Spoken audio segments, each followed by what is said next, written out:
उत्तराखंड की सियासत बहुत दिलचस्प है। यहां कब, कहां, कैसे सियासी मौसम बदल जाए कोई नहीं जानता। थोड़ा सा फ्लैशबैक में चलते हैं। कुछ रोज पहले 2 सीटों पर उपचुनाव हुए और 2 सीटों पर उपचुनाव के बाद उत्तराखंड की सियासत बदली सी है, क्योंकि उत्तराखंड में 10 सालों में पहली बार ऐसा हुआ कि कोई सत्ताधारी दल उपचुनाव हार गया। सत्ता पर बीजेपी काबिज और बीजेपी दोनों उपचुनाव में सीट हार गई, मंगलोर और बद्रीनाथ। कांग्रेस वेंटिलेटर में थी, वेंटिलेटर पर थी उत्तराखंड में। कांग्रेस को ऑक्सीजन मिली और अब उस ऑक्सीजन, क्योंकि ऑक्सीजन 2 सीटों से मिली जीत पर, अब उसी ऑक्सीजन के सहारे वो पहाड़ चढ़ना चाह रही है, केदारनाथ। और केदारनाथ को मुद्दा बनाकर कांग्रेस एक लंबी लड़ाई लड़ना चाह रही है। अयोध्या, बहुगुणा जी बोल चुके हैं, विजय बहुगुणा जिन्हें आप देख रहे हैं, कह रहे हैं अयोध्या हारे,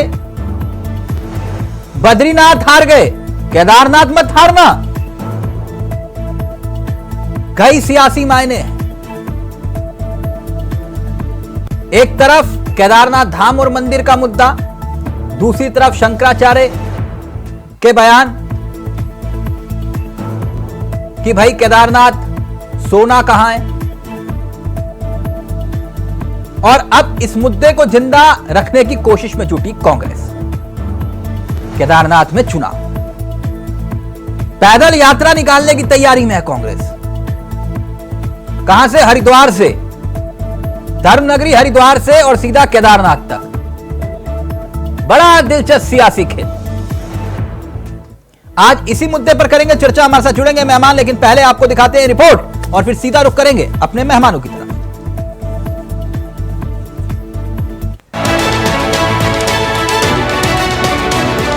उत्तराखंड में 10 सालों में कोई सत्ताधारी दल उपचुनाव हारा है और यही हार बीजेपी के कई नेताओं को बोलने का मौका दे गई है, जिससे उत्तराखंड बीजेपी की मुश्किलें ज्यादा बढ़ने लगी हैं। प्रदेश कार्य समिति में पूर्व मुख्यमंत्री विजय बहुगुणा और तीरथ सिंह रावत के बयान सियासी सुर्खियां बन रहे हैं। सत्ताधारी दल बीजेपी के लिए केदारनाथ धाम का विवाद और शंकराचार्य का विवाद से जुड़ना और भी मुश्किलें खड़ा करने वाला है। बीजेपी एक के बाद एक मुश्किलों में घिरती नजर आ रही है, क्योंकि अभी तक बीजेपी जिस सनातन धर्म की हिमायती कही जाती थी, आज उसी सनातन धर्म के जगत गुरु शंकराचार्य के द्वारा केदारनाथ धाम में सोने को लेकर दिए गए बयान पर बीजेपी उनके खिलाफ बोलने लगी है। बीजेपी नेताओं ने जिस तरीके से जगत गुरु शंकराचार्य के खिलाफ मोर्चा खोला है, उसमें कांग्रेस ने भी उनके खिलाफ हल्ला बोलना शुरू कर दिया है, जिससे केदारनाथ धाम और उससे जुड़े विवाद फिर से बीजेपी के लिए चिंता का विषय बन गए हैं। बीजेपी की चिंता ये भी है कि आने वाले समय में केदारनाथ विधानसभा सीट पर चुनाव होना है और चुनाव से पहले कांग्रेस जिस तरह से इस मुद्दे को जिंदा रखना चाहता है, वो भाजपा के लिए टेंशन बढ़ाने वाली है। मंदिर समिति बोर्ड इस्तीफा दो, मंदिर समिति अध्यक्ष इस्तीफा दो, मंदिर समिति अध्यक्ष इस्तीफा दो। उत्तराखंड में स्थापित भगवान भोले के 12 ज्योतिर्लिंग में से एक ज्योतिर्लिंग यानी केदारनाथ धाम को लेकर जगत गुरु शंकराचार्य ने कहा कि वहां पर लगने वाला सोना कम कैसे हो गया, क्योंकि स्वयं उस सोने की रक्षा के लिए समिति ने सुरक्षा की मांग की थी। तो सोने का घोटाला हो गया, आप पत्रकार लोग क्यों नहीं उठाते हो? तो जब वहाँ पर घोटाला हो गया तो अब आप दिल्ली में केदारनाथ बना लोगे, वहाँ पर फिर दूसरा घोटाला करोगे। 228 किलो सोना केदारनाथ से गायब कर दिया गया। ये कहाँ का नियम है? क्यों नहीं उठाते हो प्रेस वाले इस बात को? आज तक कोई जांच तक नहीं बैठाई गई। 228 किलो सोना का घोटाला केदारनाथ में हो गया। कौन जिम्मेदार है? क्यों इस बारे में जांच नहीं होती है? क्यों भाई इस बारे में निर्णय नहीं होता है? और अब आप कहेंगे हम दिल्ली में ही केदारनाथ बना लेंगे, ये नहीं हो सकता।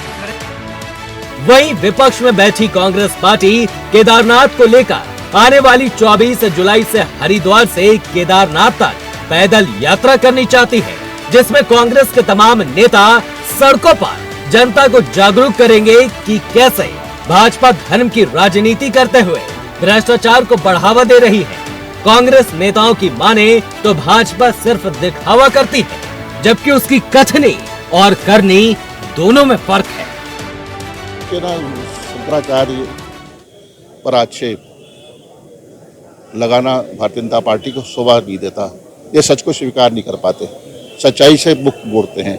और जो इनके और धर्मगुरु हैं, जो इनके तथाकथित लोग हैं, संत महात्मा, वो इनके यशोगान करते हैं तो वो उचित है, और कोई सच बोल रहा है वो अनुचित है। और इसका पदापेक्ष भी करेंगे, इसको एक्सपोज भी करेंगे।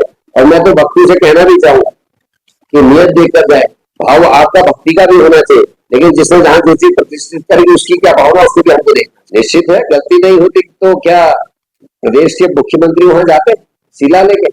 वो भी जिस दिन केदारनाथ की विधायक की मतलब मृत्यु हुई है, उसी केदारनाथ की विधायक की मृत्यु हो, तेज गढ़वाल के 5 जवानों की उस दिन अंत्येष्टि हो रही थी, उस समय वहां की शिला ले जाना और मुख्यमंत्री का इस कार्यक्रम में सम्मिलित होना, और जैसा कि मंदिर समिति के लोग कह रहे हैं कि हमको यहाँ से एनओसी मिली है, उसका होना अपने आप में साबित करता है कि चल क्या रहा है, और इसी का हम देख। तो बीजेपी और कांग्रेस अब निगाहें सीधा केदारनाथ पर जा पहुंची हैं सबकी, यानी केदारनाथ अब इज्जत की सियासी लड़ाई।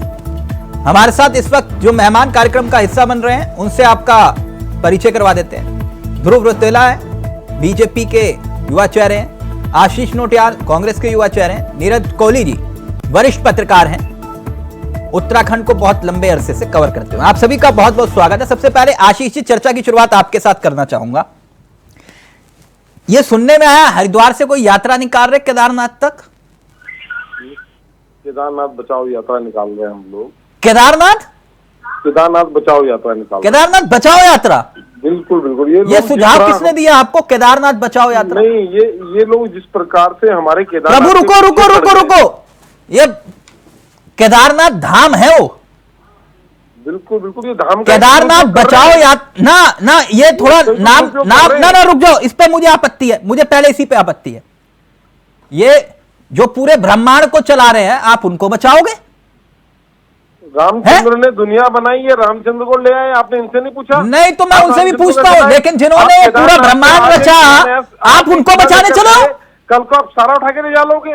आशीष नोटियाल, आप कैसी बातें कर रहे हो? केदारनाथ बचाओ। भगवान बचाना नहीं है, धाम को बचाना है। धाम को आप बचाओगे? तो नई जगह पे बना दोगे। आशीष एक मिनट रुकिए, नहीं एक मिनट, ये केदारनाथ को बचाओगे आप लोग? केदारनाथ धाम को बचाओगे आप लोग? इसी तरह बचाएंगे हम लोग। हम केदारनाथ के अंदर जो ये लोग चोरी चक्कारी कर रहे हैं उससे बचाने की बात कर रहे हैं। हम केदार भगवान को बचाने वाले हम कोई नहीं होते हैं। शंकराचार्य को जिस तरह अपमान ये लोग कर रहे हैं, उनके खिलाफ खड़े होने की बात कर रहे हैं। हम भगवान को थोड़ी बचाएंगे, भगवान ने दुनिया बनाई है, भगवान को कौन बचा सकता है? लेकिन जो चोरी कर रहे हैं केदारनाथ के अंदर, ऐसा मत बोलो जिसने ब्रह्मांड की रचना की। आप लोग कह रहे हो कि हम केदारनाथ धाम बचाएं? इन चोरों से बचाएंगे बोला हमने, ये नहीं कहा किससे। केदारनाथ भगवान को कौन बचा सकता है बताए ना, वो तो सबको बनाते हैं, उनको कौन बचाएगा? जहां चोरी हुई तो हम चोरी न रोकें। आप केदारनाथ के अंदर चोरी कर लेते हैं, वहां से शिला उठाकर ले जाते हैं, केदारनाथ के तीर्थ पुरोहितों के हकों पर डाका डालते हैं, उनके घर तोड़ देते हैं। क्या हम इस पर आवाज ना उठाएं? आशीष नोटियाल जी, पर है। आशीष नोटियाल जी, माननीय आशीष नोटियाल जी, ये केदारनाथ में जब आपदा आई थी घोटाला हुआ था कि नहीं? किसने किया घोटाला? जिसने भी किया हो, सरकार आपकी थी, पूछ रहा हूं, हुआ था कि नहीं? नहीं, किसने किया घोटाला? घोटालेबाज क्या जेल में है आज? मैं पूछ रहा हूं, घोटाला हुआ था कि नहीं? बिल्कुल घोटाला हुआ है। तो हुआ है, यानी आपकी सरकार में घोटाला हुआ था। आप खुद पक्का लगा रहे हो। आप लगाया था। एक मिनट, केदारनाथ को बचाने के लिए तब उतरते, तब घोटाला नहीं करना था। वहां पे जो हेलीकॉप्टर चल रहे थे ना, रुकिए ना मेरी बात, आप सुन लीजिए अगर बात कर रहे हो तो। प्रत्यक्ष को प्रमाण की जरूरत नहीं, मैं अखबार की बात नहीं कर रहा, गूगल की बात नहीं कर रहा। वो जो हेलीकॉप्टर घूम रहे थे ना, उसमें पिकनिक का सामान था, पिकनिक समझते हो आशीष भाई? बिल्कुल। आप हाँ, अब ज्यादा मत भूलो उसमें क्या क्या सामान था, है ना? ज्यादा कुछ नहीं तो नीरज जी बता देंगे। पिकनिक का समाज समझ रहे नहीं, हो? वो कौन था मुख्यमंत्री? तो मुझे मालूम है आपदा में केदारनाथ को कौन कौन कैसे बचा रहा था, कौन बैडमिंटन खेल रहा था, है ना? ध्रुव रुतेला जी। तिलक भाई, आशीष जी कह रहे हैं केदारनाथ बचाओ यात्रा निकलेगी हरिद्वार से। मेरा सवाल थोड़ा अलग है आपसे। माननीय पूर्व मुख्यमंत्री विजय बोगड़ा जी, जिनके पास केदारनाथ का एक अलग अनुभव है, वो ये कह रहे हैं कि अयोध्या हार गए, बद्रीनाथ हार गए, केदारनाथ मत हारना। हर एक बूथ को युद्ध की तरह लड़ना, युद्ध की तरह, और बद्रीनाथ का सम्मान केदारनाथ से ही वापस आएगा। मतलब समझ रहे हैं वो जो समझा रहे हैं आप लोगों को? और ये मुद्दा बना रहे केदारनाथ, यात्रा निकाल रहे हैं हरिद्वार से केदारनाथ। कुछ प्लान आप लोगों का? बिल्कुल। देखिए, जो बोगटा जी हमारी पार्टी के वरिष्ठ नेता हैं, हमारे अभिभावक हैं, मार्गदर्शक हैं, और परसों स्टेट एग्जीक्यूटिव जब हुई थी तिलक भाई, I was inside the hall, मैं भी वहां था। तो उन्होंने ध्रुव जी प्लीज अगर फोन पास अपने ले आएंगे तो आपका ऑडियो फोन प्लीज पास ले आइए अपना।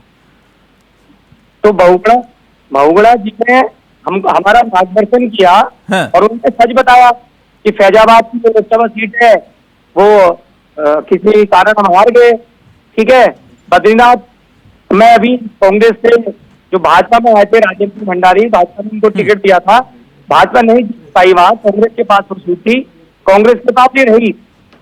और इसी की मार्गदर्शन करते हुए आदरणीय विजय बोगड़ा ने हमको तो बोला कि हमको पार्टी के कार्यकर्ताओं को, नेताओं को, संगठन को, सरकार को मिलकर वहां पर काम करना है, और केदारनाथ में हम पुनः विजय हासिल करेंगे, क्योंकि केदारनाथ सीट हमारी थी। शैला रानी जी हमारी विधायक थी, जो अब नहीं रही है। तो बाबा केदारनाथ का आशीर्वाद हमारे साथ बना रहेगा, क्योंकि हम धर्म रक्षक पार्टी है।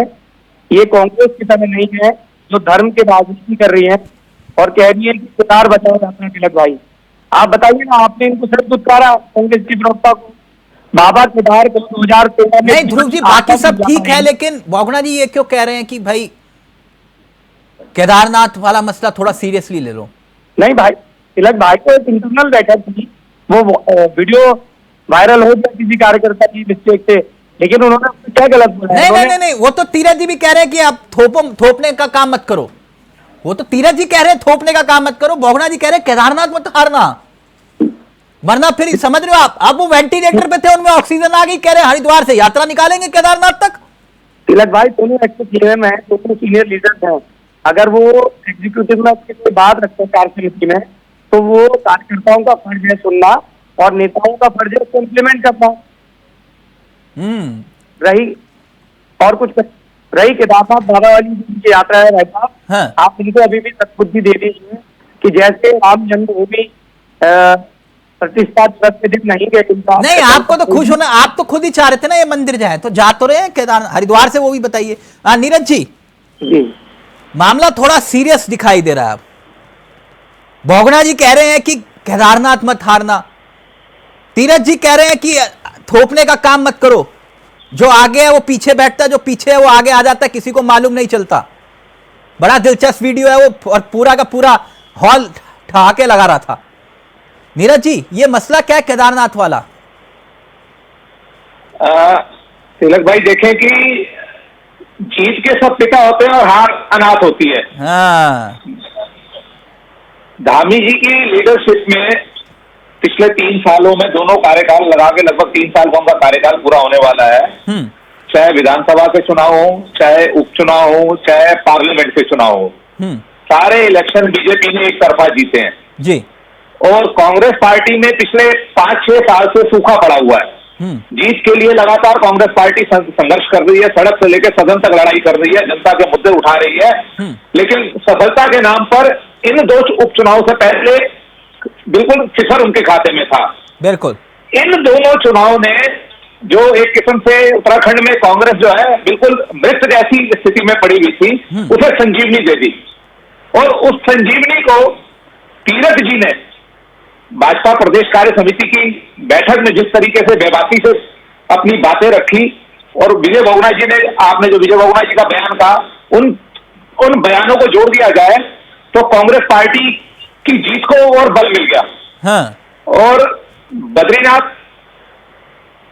और मंगलोर जी, दो उपचुनाव आप एक साथ हार गए। ये भी उत्तराखंड के इतिहास में पहली बार मिथक बना कि कोई रूलिंग पार्टी एक नहीं, साथ। मंगलोर ने ज्यादा जख्म नहीं दिए, वो तो वैसे भी पैराशूट कैंडिडेट लेकर आए, लेकिन जख्म मिला बद्रीनाथ से ज्यादा। और वो कह रहे हैं वो जख्म नासूर ना बने, इसलिए केदारनाथ मत हारना।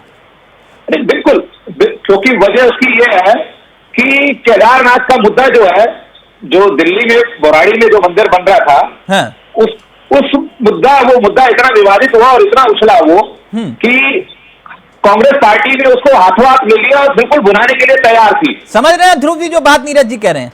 बिल्कुल तैयार थी। ये वो कह रहे हैं अब ये मुद्दा जो है कांग्रेस जिंदा रखेगी, केदारनाथ वाला मसला, कि भाई आप धाम की भी फ्रेंचाइजी खोल रहे हैं। तिलक भाई आप इतने बड़े पत्रकार हैं, उत्तराखंड इतने लंबे समय से कवर कर रहे हैं, क्या ये कांग्रेस के प्रवक्ता या स्वामी डॉक्टर महाराज जी ये प्रूव करके दिखा देंगे कि भारतीय जनता पार्टी या उत्तराखंड की सरकार में कोई योगदान है? आप बताइए ना। और ये अगर कांग्रेस को लगता है कि जहाँ अपनी पैरामिलिट्री फोर्सेस तैनात रहती है केदारनाथ मंदिर में, रात दिन 15 पुरोहित वहाँ हमारे पूजा करते हैं, वहां से कैसे तिलक की कोई चीज चोरी हो सकती है? कोई आपका हमारा फ्लैट या क्वार्टर थोड़ा है, कोई भी चीज वहां से चोरी हो गई, अल्लाह भी नहीं हुआ। तो दोनों के आरोप को मैं खंडन करता हूँ। ये मिथ्या आरोप है जो रेप्लिका बनाया जा रहा है। नीरज जी रेक करना चाह रहे हैं। नीरज जी, ये सोने वाला मसला भी जो है, और ऊपर से गणेश गोदयाल जी, और अच्छा ये किसी को राजनीतिक लिहाज से मालूम नहीं है, ये बद्रीनाथ में असली man of the match Ganesh Godiyal है ना? बिल्कुल नहीं, वो ये सब चीजें पर्दे के पीछे रह जाती हैं। आशीष नोटियाल जी नहीं बोलेंगे, लेकिन हम बोलने में स्वतंत्र हैं, हम ये बात बोल सकते हैं। Ganesh Godiyal man of the match है असली बद्रीनाथ में। बिल्कुल सही है तिलक भाई, बिल्कुल सही कहा आपने। मैन ऑफ द मैच जितनी मेहनत उन्होंने की उस चुनाव में, और ये मुझे लगता है कि बाकी लोगों ने भी की, लेकिन उनकी मेहनत का ही फल है। ये मुझे लगता है कि जो बद्रीनाथ सीट जो है कांग्रेस की झोली में गई है, उनकी काफी मेहनत की है उन्होंने इस सीट के ऊपर। वही बात आपने केदारनाथ और की बात कही। देखिए, केदारनाथ के मसले पर हालांकि अब वो जो ऑर्गेनाइजर कमेटी थी उसने रोल बैक कर दिया है और उसने कह दिया है कि भाई हम नाम विचार बदलने पर विचार करेंगे। मुद्दा एक किस्म से ठंडे बस्ते में डालने की कोशिश की है, लेकिन अभी नया मुद्दा जो शंकराचार्य ने खड़ा कर दिया 228 किलो सोने वाला और उससे पहले QR कोड वाला, तो ऐसा दिख रहा है कि कहीं ना कहीं नीरज जी किसी न किसी रूप में कांग्रेस पार्टी मुद्दे को जो है इसको बिल्कुल गर्म रखना चाहती है केदारनाथ उपचुनाव तक। ध्रुव जी क्या कहना चाह रहे हैं? मैं ये कहना चाह रहा हूँ, नीरज जी भी जानते हैं, सीनियर जर्नलिस्ट स्वामी अवनीश्वरानंद महाराज जी जो हमारे पूजनीय जो अपना आचार्य जी हैं, शंकराचार्य जी हैं, वो शुरू से ही भारतीय जनता पार्टी संघ विचारधारा और परिवार का विरोध करते हैं। ये किसी से कहा सकते हैं बात? नहीं, आप शंकराचार्य जी को भी अब बांट रहे हो, ये बीजेपी के कांग्रेस के। ध्रुव भाई, ये कैसी बात हो गई? मैं बीजेपी या कांग्रेस नहीं कह रहा हूँ। हाँ। वो हमारे विरोध में हमेशा, हमारे विचार के विरोध में हमेशा खड़े रहते हैं। नहीं, शंकराचार्य सम्मान करिए ना सर उनका। अब आप कह रहे हैं कि वो विरोध में है, इसलिए वो बयान दे रहे हैं ऐसे। मैं आपसे कहते रहा हूँ, इतने पूजनीय संत हैं, ठीक है, एक मंच से हमारे शंकराचार्य हैं, तो उनके पास अगर प्रूफ है, देखिए इतना बड़ा देश में सर्वोच्च न्यायालय है, वहाँ जनहित याचिका लगाई जा सकती है। सर देखिए, वो आपकी पार्टी या किसी पार्टी के कार्यकर्ता या पद पे बैठे हुए व्यक्ति नहीं है, वो शंकराचार्य हैं। अगर आप उनका सम्मान नहीं कर सकते, लेकिन अपमान मत करिए, मैं तो इतना सलाह दूंगा आपको। मैं अपमान कहाँ कर रहा हूँ? मैं तो नहीं, आप कह रहे हो ना कि उनकी विचारधारा पूरा देश जानता है। मैं आपसे क्या कह रहा हूँ? हमेशा वो निशाने पे लेते हैं बीजेपी को। मैं आपसे कह रहा हूँ, यानी आप ये कह रहे हो कि वो सवाल अगर व्यवस्था पर खड़ा करें, तो आप कह रहे हो कि वो बीजेपी पर सवाल खड़ा कर रहे हैं। अगर मैं आपसे कह रहा हूँ जिसके कोई साक्ष्य या प्रमाण तिलक भाई उनके पास है, पूजनीय महाराज जी के पास या कांग्रेस पार्टी के पास, तो कोई भी स्वतंत्र है वो FIR लिखा सकता है। आशीष नोटियाल जी जवाब दीजिए। वो ये कह रहे हैं अगर प्रमाण है तो सामने आइए, यात्रा निकालने से क्या होगा? हमें पता है चोर कौन है, जाना कहाँ है, हमें पता है आपने चोरा है, इन्होंने चोरा है सोना। आप एक बात बताएं, जब 2022 में कपाट बंद होने वाले थे बद्रीनाथ केदारनाथ के, तो दिल्ली के एक व्यापारी ने बोला कि मैं 230 किलो सोना चढ़ाना चाहता हूँ। उसको लेकर सरकार की, वहां की कमेटी की बैठकें भी, उसके बाद कहा कि आप लगा दो। वो जब लग गया, उसके बाद इन्होंने आईटीबीपी के जवान तैनात किए कि सोना कहीं चोरी ना हो जाए, जिस समय केदारनाथ धाम बंद रहेगा। उसके बाद अचानक 2023 में पता लगता है सोना नहीं है, पित्तल है। जब वहां लूटनी थी तो आप खड़े हो गए, हमने लगा दिया, हमने कर दिया। अब वो जब वो पित्तल हो गया तो अब कह रहे कि नहीं, आप बताओ किसने करा। इसका जवाब तो इन्हें देना पड़ेगा, इन्हें बताना पड़ेगा केदारनाथ धाम में इन्होंने पित्तल लगाया था, जवाब देना पड़ेगा इसका। और आप शंकराचार्य का अपमान करने का मतलब आप हिंदुत्व का अपमान कर रहे हैं, आप सनातन का अपमान कर रहे हैं। शंकराचार्य सनातन की रक्षक होते हैं, हिंदू धर्म के रक्षक है सनातन के। आप उनका अपमान कर रहे हो, कह रहे हो आपका साथ क्यों दे रहे हैं? आपके अधूरे मंदिर में आप निर्माण करते हैं, साथ देना है, साथ देना है आपका। अयोध्या मंदिर में आप निर्माण कार्य करना चाहते हैं, अयोध्या मंदिर का, और आप साथ दें, वो धर्म का साथ देंगे, आपका साथ नहीं देंगे, अधर्मियों का साथ नहीं दिया जाता है। तो धर्म के नाम पर राजनीति करते हैं, साथ दिया जाता है। आप शंकराचार्य पे आरोप लगा रहे हैं, इस तरह ये काम नहीं चलेगा। शंकराचार्य है, हिंदू धर्म के रक्षक है, वो आप नहीं है। आप हिंदू धर्म के ठेकेदार है, रक्षक है। भारतीय जनता पार्टी का कार्यकर्ता मतलब हिंदू धर्म का ठेकेदार। इस पद को हटा दो, ठेकेदारी बंद करो इसको। हिंदू धर्म का रक्षक जो होते हैं शंकराचार्य होते हैं, समझो और सम्मान करना सीखो शंकराचार्यों का। वो किसी पार्टी के नहीं है, वो जिस पार्टी को जो गलत बोलता है उसको गलत बोलते हैं। हमें भी उन्होंने कई बार गलत बोला है, तो इसका नहीं थोड़ी आप शंकराचार्य का अपमान करेंगे। कोई आगे खड़ा हो जाएगा शंकराचार्य को बोलने के लिए। नहीं, प्रधानमंत्री जी के पैर छूते रहेंगे, मुकेश अंबानी के पैर छूते, आप बदतमीजी कर रहे हैं। आप शंकराचार्य को उल्टा बोलेंगे, शंकराचार्य को उल्टा बोलेंगे। आपको सम्मान करना सीखना चाहिए, हिंदू धर्म का, हिंदू धर्म का सम्मान करना सीखे। इस तरह की बातें मत करें आप। हम आपस में लड़ाई कर सकते हैं, और आप अगर शंकराचार्य कुछ गलत बोलेंगे, आपने हिंदू धर्म को गलत बोला, आपने सनातन को गलत बोला, आपने मंदिरों में सोना चोरी करते हैं, मजाक मार दिया आपने। मैंने कोई अपमान नहीं किया। ये बोलते हैं शंकराचार्य को, बोल रहे हैं। नीरज जी रहेंगे, आशीष भाई एक मिनट। इतना गुस्सा तो तब भी आना चाहिए था जब एफिडेविट में लिख के दिया था कि प्रभु राम का कोई अस्तित्व नहीं है। इतना गुस्सा तब भी आना चाहिए था आशीष। राम से कोई अस्तित्व नहीं है, इन्होंने कहा था बाद में। अच्छा, कोई भाजपा कोई भाजपा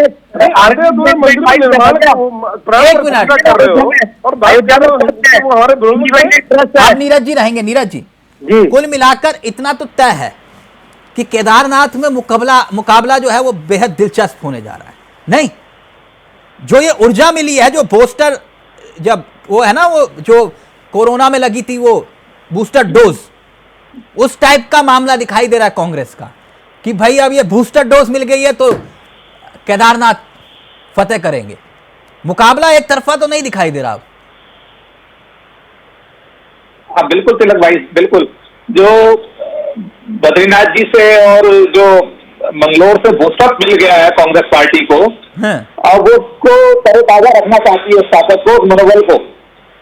और बहुत कुछ निर्भर करेगा, ये कैंडिडेट के ऊपर भी निर्भर करेगा कि केदारनाथ में भारतीय जनता पार्टी को कांग्रेस से उम्मीदवार कौन होता है। ये सीधे पर्दे के पीछे की बात है।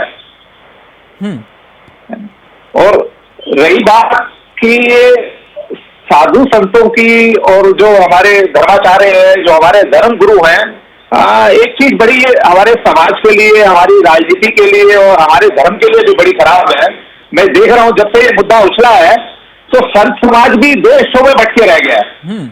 मुख्यमंत्री ने जिस दिन उस कार्यक्रम का शिलान्यास किया, उस कार्यक्रम में मुख्यमंत्री बतौर चीफ गेस्ट के रूप में उपस्थित थे।